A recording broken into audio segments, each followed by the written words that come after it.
मैंने बहुत बार अपने संबंध में सोचा मल्लिका, और मैं हर बार इस निष्कर्ष पर पहुंचा हूं कि अंबिका ठीक कहती थी। मैं यहाँ से क्यों नहीं जाना चाहता था?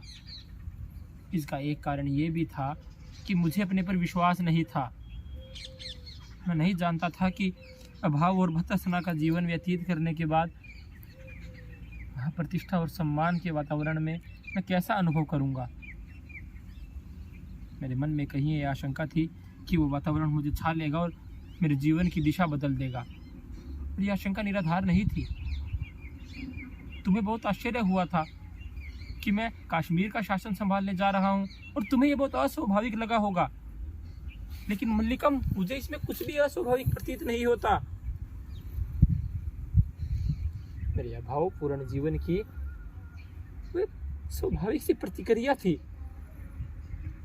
संभवतः उसमें कहीं उन सबसे प्रतिशोध लेने की भावना थी जिन्होंने जब तब मेरी भर्त्सना की थी, मेरा उपहास उड़ाया था।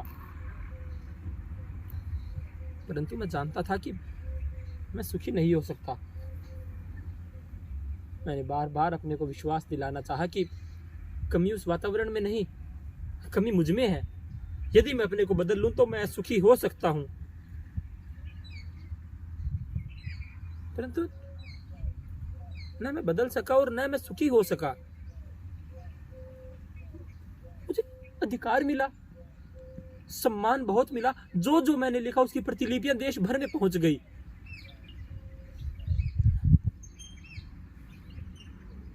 परंतु मैं सुखी नहीं हो सका।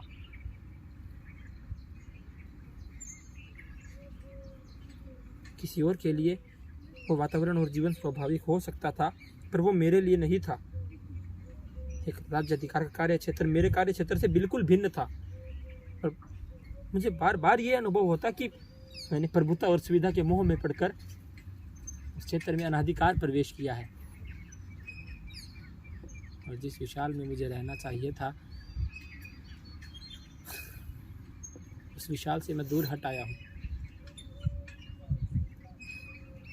जब भी मेरी आंखें दूर तक फैली स्थिति इस रेखा पर पड़ती, ये अनुभूति मुझे सालती कि मैं उस विशाल से दूर हट आया हूँ। और मैं अपने को आश्वासन देता कि मैं आज नहीं तो कल मैं परिस्थितियों पर वश पा लूंगा और एक दिन मैं दोनों क्षेत्रों में अपने को समान रूप से बांट लूंगा।